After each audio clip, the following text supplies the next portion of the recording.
Hey guys, how do you find the molar solubility of a chemical if all you're given is the KSP? The answer is ice tables. Check it out. When FeS dissolves, this is a solid, remember, it gives you an Fe2 plus ion and a sulfide ion, both of which are aqueous. You start with some amount of FeS, but it doesn't matter how much in an ice table because it's a solid, so it doesn't even play a role. You start with 0 of this and 0 of this, but as FeS dissolves, you gain X amount of that and X amount of that, so that at equilibrium, your concentrations of Fe2 plus and S2 minus are the same. We don't know what they are yet, that's why we call them X.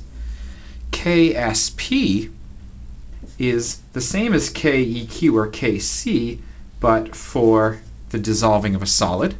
So KSP here, which is Fe2 plus times S2 minus, is X squared. Here's the key part of this. You know what the KSP is. In this case, it's 3.72 times 10 to the negative 19.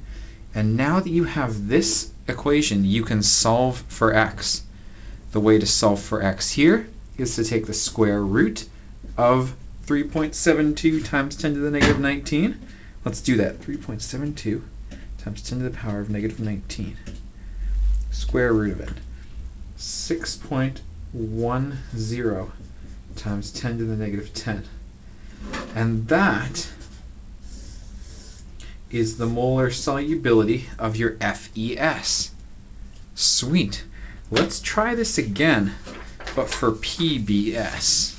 Now I've chosen PBS for the second example because it's the exact same style of formula. There's one cation and one anion. PBS, which is a solid, dissolves to give Pb2 plus and S2 minus, both of which are aqueous. Doesn't play a role. You start with 0, you gain some amount X, and so your equilibrium concentrations are X and X.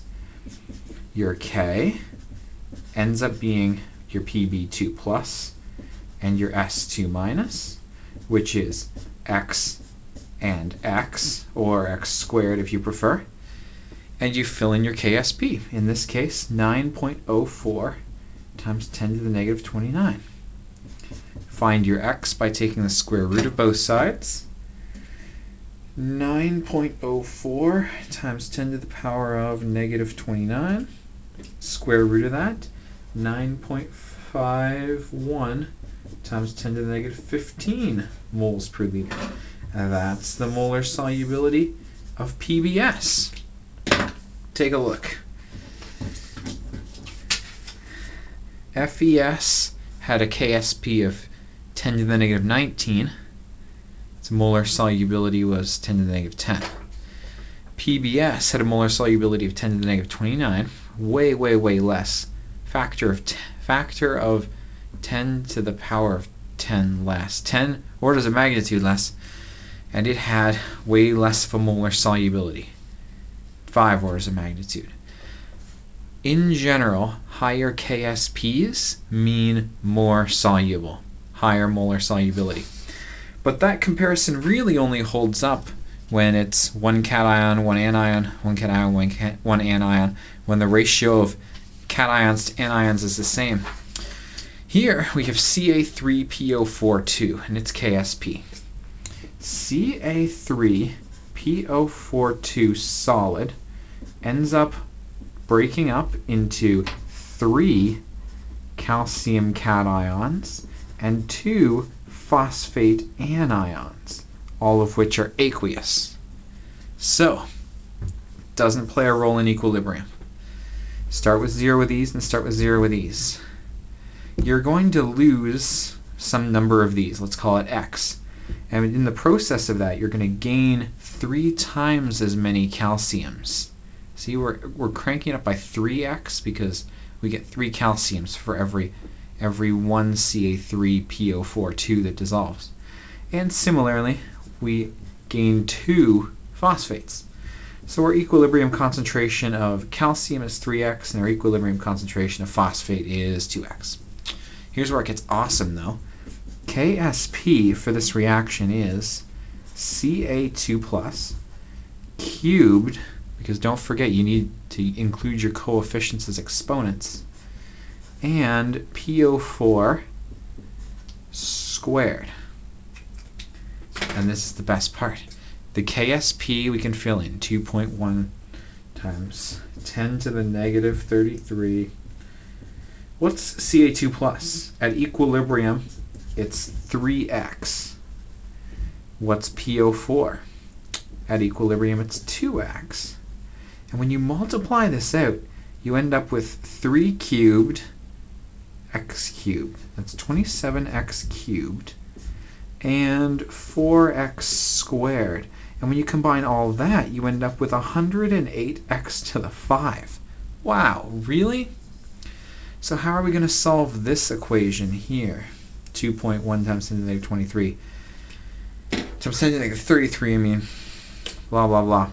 Well, the first thing is to divide both sides by 108. Cancel it out here and here. And then take the 5th root.